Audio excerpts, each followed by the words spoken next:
the city of love, light, and endless reinvention. For Meghan Markle, it was supposed to be the moment, the glamorous rebirth of a duchess turned global tastemaker.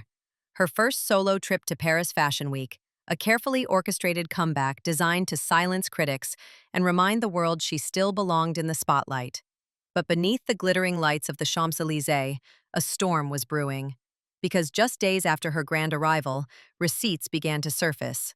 Literal receipts that exposed a trail of deception, questionable sponsorships, and a truth that would send shockwaves from Paris to Montecito. Paris was supposed to be her redemption. Instead, it became her reckoning. Before we dive deeper, don't forget to subscribe and turn on the bell. Here at fameloopdaily, we uncover the stories behind the headlines, the moments the media won't show you. It started like a scene from a movie.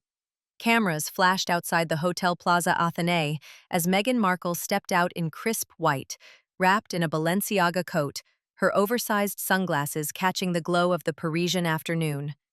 Every move seemed deliberate, the confident stride, the effortless smile, the air of someone finally taking control of her story again.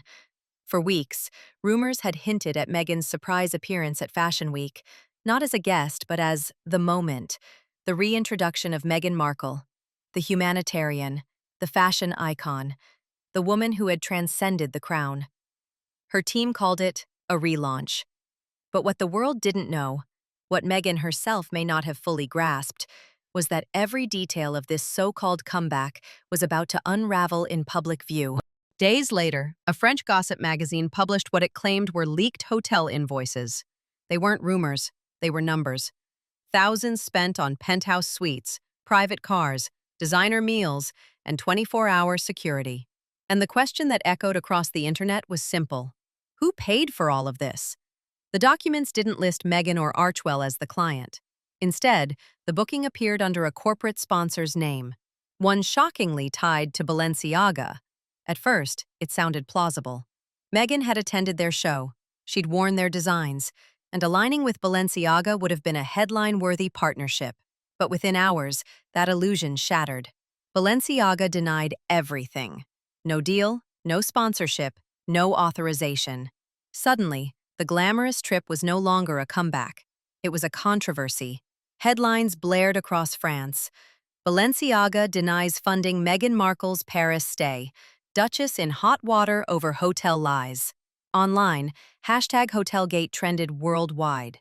And in Montecito, silence. Meghan's social media went dark.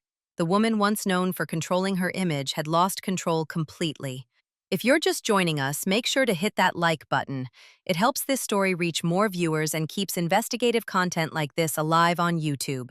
Inside sources say Prince Harry was blindsided.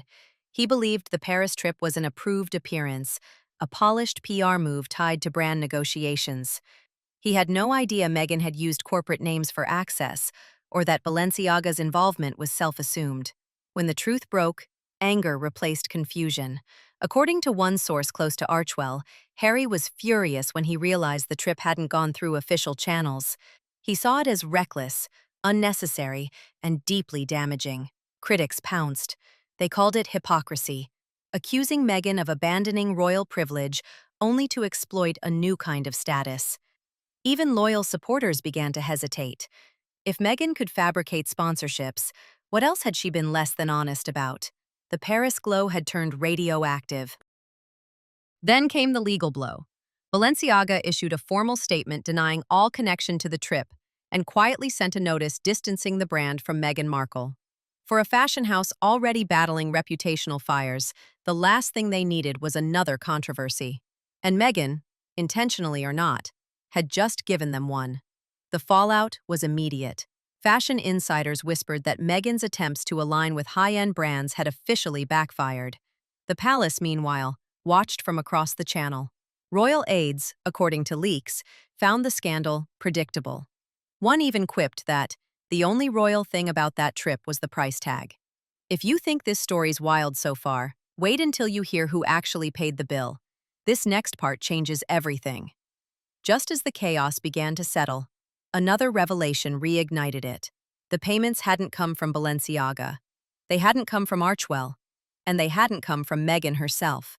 The money came from a media investor in Los Angeles, a man with deep Hollywood ties and, reportedly, a very complicated past with Meghan Markle. His name hasn't been made public, but insiders refer to him as Mr. X. He owned the entertainment company that processed the payments, the same company Meghan had once pitched her Love Meghan lifestyle brand to. When his name surfaced, the scandal transformed overnight, from PR disaster to personal controversy. Why was a Hollywood financier covering Meghan's $20,000 a night Paris stay? And why was she pretending a luxury brand was behind it? Inside Montecito, sources say the tension exploded.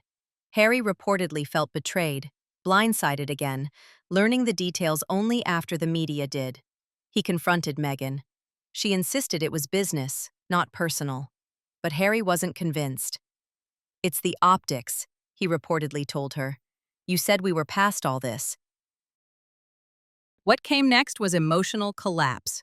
Meghan withdrew from public view. Curtains drawn, appearances canceled. Her once vibrant social presence vanished overnight. According to close friends, she spent days crying, replaying the fallout in disbelief. Behind closed doors, her team was fracturing. One personal assistant had allegedly warned her not to use the investor's company name without a signed agreement. When she ignored the warning and the story broke, that staffer resigned quietly. Then came the blacklisting. Major fashion houses began to distance themselves. One stylist told Page 6, "No one wants to take that risk." The second Balenciaga denied her, everyone realized her influence was gone. What do you think? Was Meghan unfairly targeted, or was this her own doing? Drop your thoughts below. I read every comment. By late October, Meghan Markle's name had become toxic in Hollywood. Even allies who once defended her publicly began to pull back. Leaked emails appeared to confirm that she had approached Mr. X months earlier seeking backing for her lifestyle projects. That revelation destroyed the last defense she had left. Entertainment insiders whispered that Meghan had become radioactive.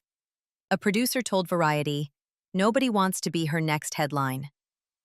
Meanwhile, palace insiders privately celebrated, suggesting the scandal had vindicated the royal family's doubts all along.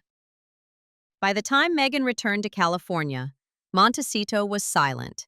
Neighbors noticed fewer outings, drawn curtains, and security tightened. Inside, Harry and Meghan barely spoke. Friends described the atmosphere as cold, heavy, and broken. Reports surfaced that a UK documentary team had obtained the hotel receipts, the same documents that started it all. A full exposé is allegedly in production, promising to reveal the real story behind the Paris scandal. If that's true, the worst might still be ahead. Paris was meant to be Meghan Markle's rebirth. Instead, it sealed her downfall.